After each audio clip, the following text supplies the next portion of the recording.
ഐപ്ലസിന്റെ പുതിയൊരു വീഡിയോയിലേക്ക് സ്വാഗതം. നമ്മളിന്ന് കുറച്ച് ക്വസ്റ്റ്യൻ ഡിസ്കഷൻ ചെയ്യാൻ പോവുകയാണ്.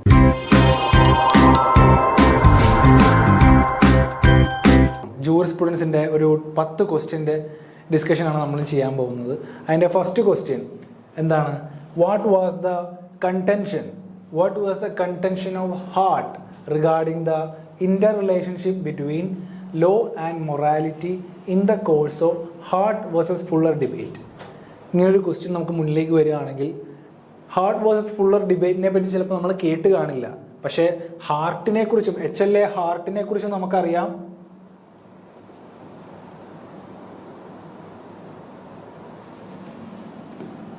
HLA ഹാർട്ടിനെ കുറിച്ച് നമ്മൾ കേട്ടിട്ടുണ്ടാവും.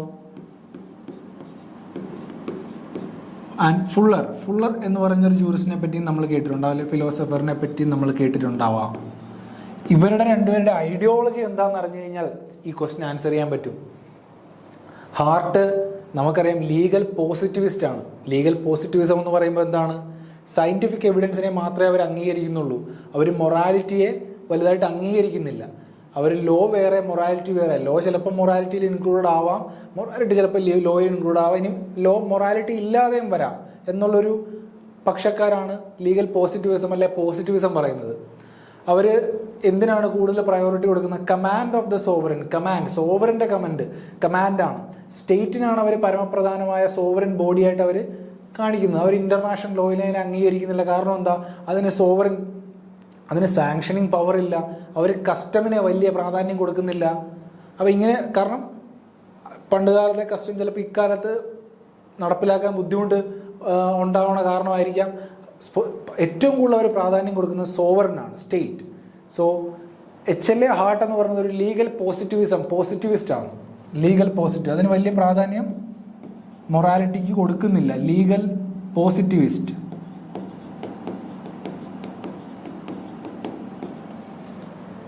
ഫുള്ളറോ is a supporter of natural law.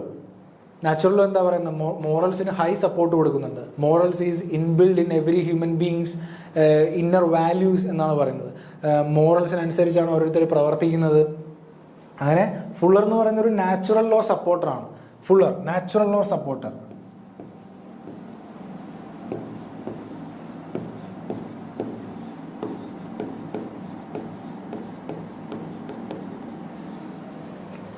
HLA Hart ഒരു ലീഗൽ പോസിറ്റിവിസ്റ്റ് ആണ്. ഫുള്ളർ നാച്ചുറൽ ലോ സപ്പോർട്ടറാണ്. ഇനി നമുക്ക് ഈ ക്വസ്റ്റ്യൻ വായിച്ചു നോക്കാം.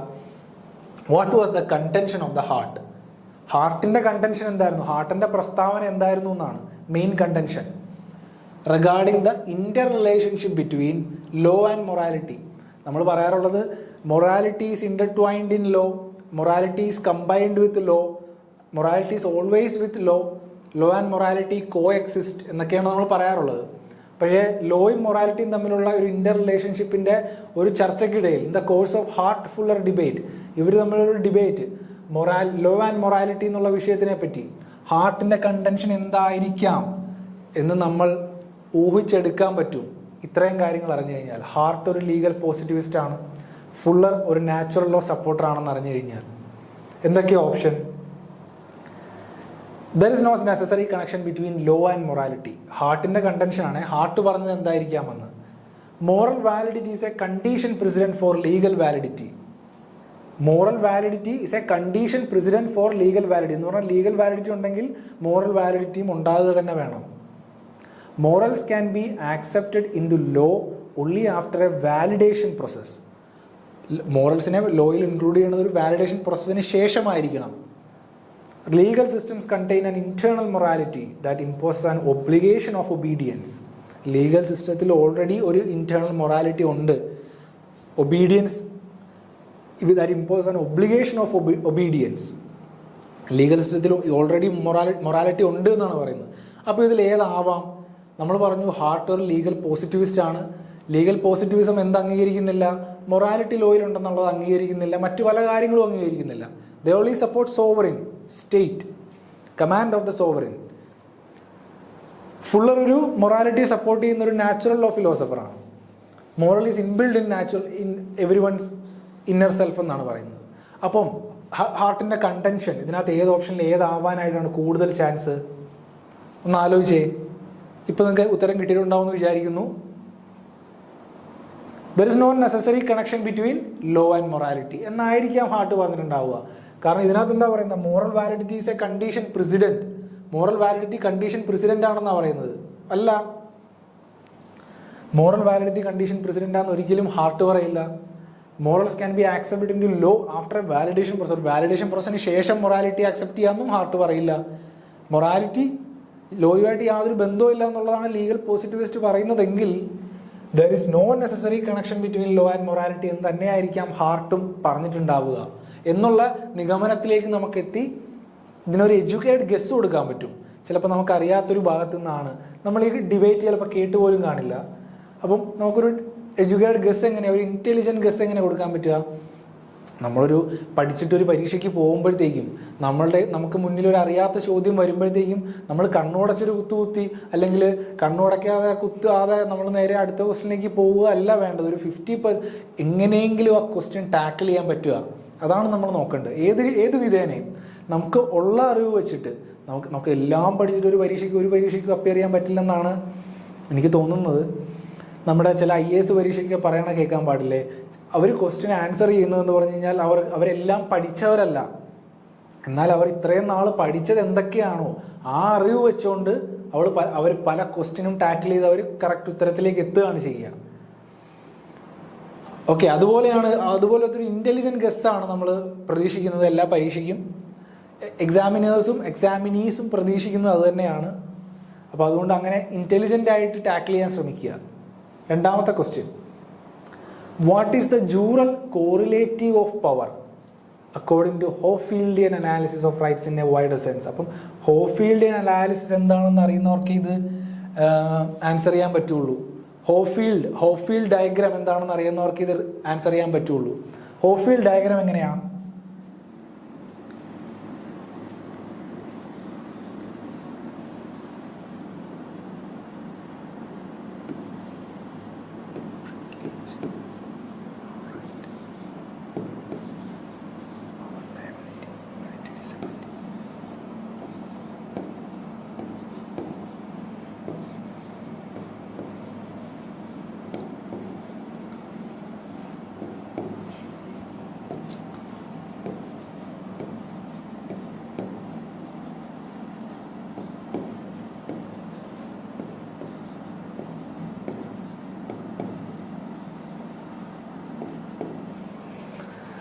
ഇതാണ് ഹോഫീൽഡിയൻ ഡയഗ്രാം. റൈറ്റ് എന്നാണ് ഞാൻ 6 എഴുതിയുള്ളൂ.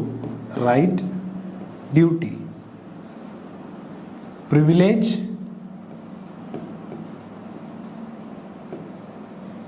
നോ റൈറ്റ്,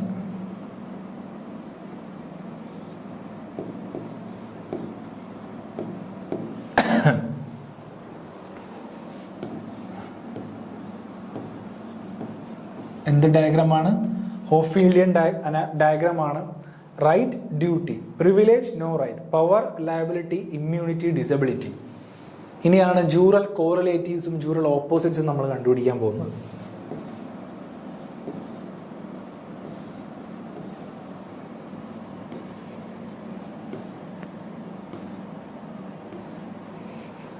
ഇപ്പം നമ്മൾ ജൂറൽ ഓപ്പോസിറ്റ്സും ജൂറൽ കോറിലേറ്റീവ്സും കണ്ടുപിടിച്ചു.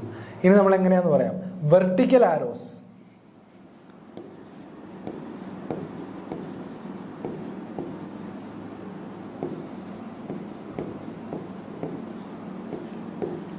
vertical arrow denotes jural correlatives.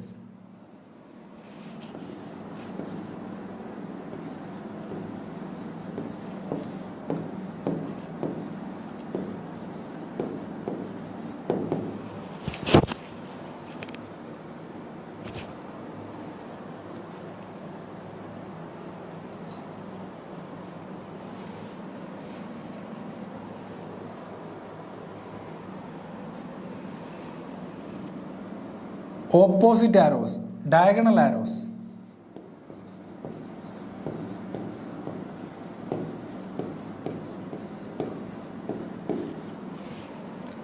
Jural opposites.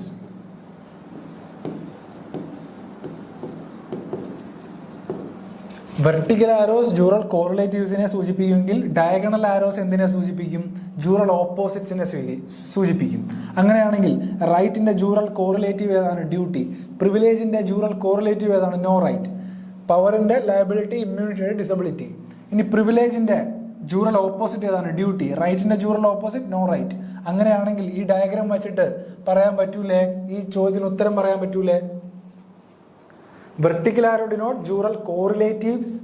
Diagonal arrows, opposite arrows denotes jural opposites. അങ്ങനെയാണെങ്കിൽ പവറിന്റെ ജൂറൽ കോറിലേറ്റീവ് ഇവിടെ ഏതായിരിക്കും? പറയാൻ പറ്റുമോ? ലയബിലിറ്റി ആണ്. Power liability.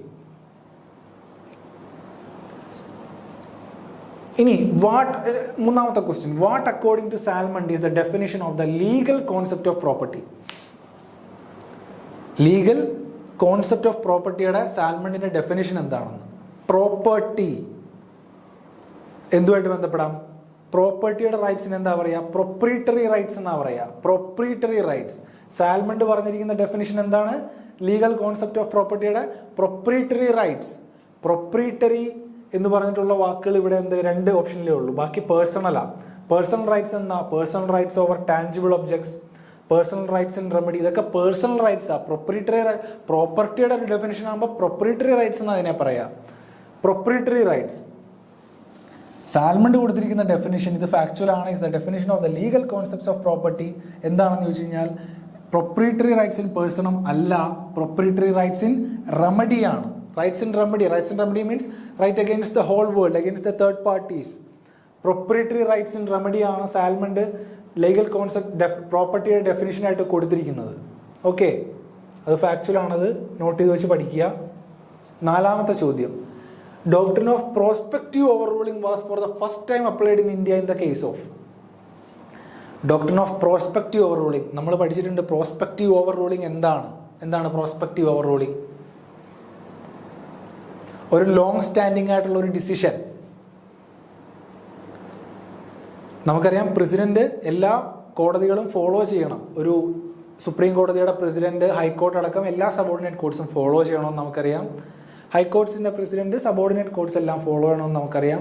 അപ്പം ലോങ് സ്റ്റാൻഡിംഗ് ആയിട്ടുള്ള ഒരു പ്രസിഡന്റ് ഒരു കോടതിയുടെ വിധി, ഒരു ലാൻഡ്മാർക്ക് കേസിലെ ഒരു കോടതിയുടെ വിധി, അതേ സമാനമായ കേസ് വരികയാണെങ്കിൽ നമ്മളത് ഫോളോ ചെയ്യണം എന്നാണ് ഇത്രയും നാൾ പഠിച്ചത്. അപ്പം ഒരു 10-20 കൊല്ലത്തെ ഒരു പ്രസിഡന്റ് ഇതിനെ ഫോളോ ചെയ്യുകയാണെങ്കിൽ അത് ഇപ്പോൾ ഒരു സമാനമായ കേസ് വന്നു, അത് നമുക്ക് ഈ ഈ വിധി കാരണം അത് ഫോർ എക്സാമ്പിൾ എന്താ പറയാ, പ്രോസ്പെക്റ്റീവ് ഓവർ റൂളിംഗ്, ഒരു സമാനമായ വിധി അപ്പം ഇത്രയും നാൾ ഫോളോ ചെയ്തുകൊണ്ട് വന്നിരുന്ന ആ പ്രസിഡന്റിനെ പ്രസിഡന്റ് വെച്ചിട്ട് ഈ കേസ് വാദിക്കാൻ പറ്റിയില്ലെങ്കിൽ, ഈ കേസിനെ തീരുമാനമാക്കാൻ പറ്റിയില്ലെങ്കിൽ അത് ഓവർ റൂൾ ചെയ്യും. ഈ കറണ്ട് സർക്കംസ്റ്റൻസസിൽ അതിൻ്റെ ആവശ്യകത ഇല്ല, അത് മാറാൻ സമയമായെങ്കിൽ അത് ഓവർ റൂൾ ചെയ്യും. എങ്ങനെ ഓവർ റൂൾ ചെയ്യും?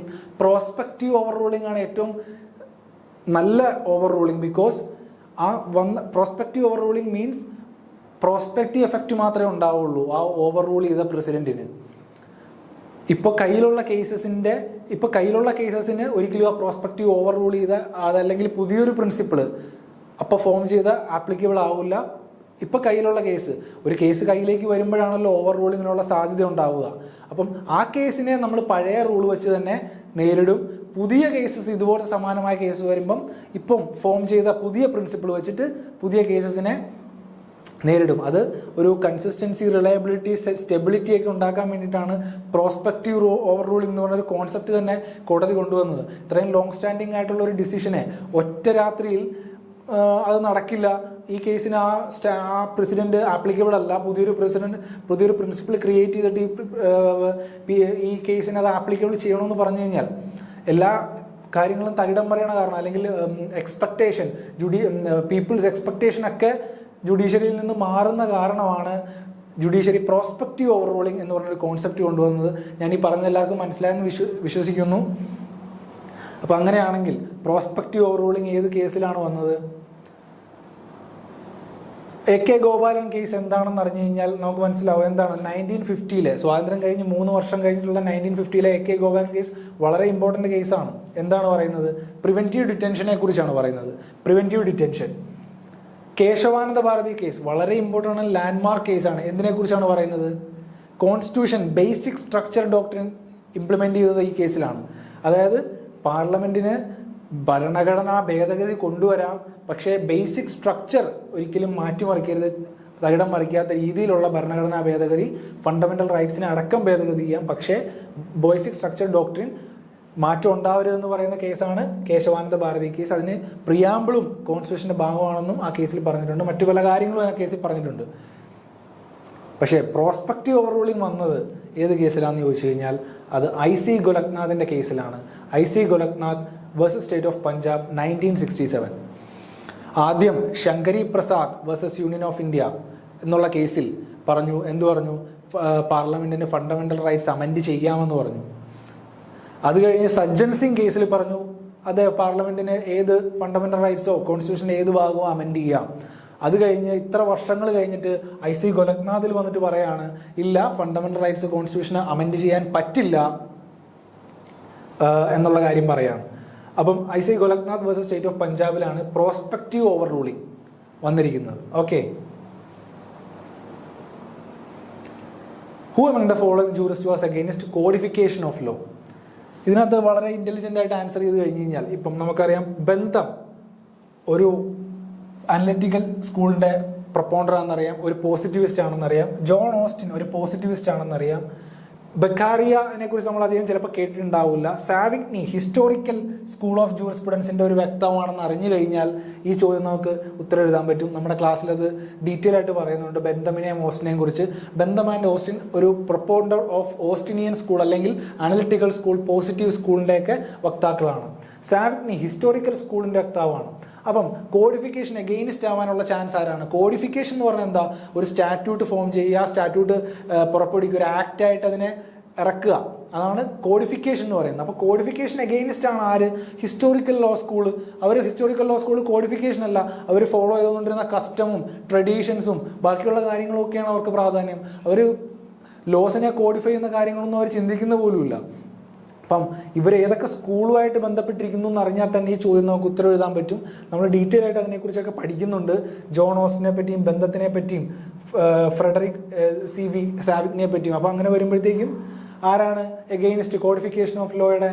സാവിഗ്നിയാണ് അതിൻ്റെ എഗെയിൻസ്റ്റ്. സാവിഗ്നിയാണ് against codification of law. Okay, അപ്പോൾ ഇത്രയും ചോദ്യങ്ങളാണ് നമ്മൾ ഈ വീഡിയോയിൽ ഡിസ്കസ് ചെയ്തിരിക്കുന്നത്. അടുത്ത ചോദ്യങ്ങളുമായി നമുക്ക് അടുത്തൊരു വീഡിയോയിൽ കാണാം. Thank you.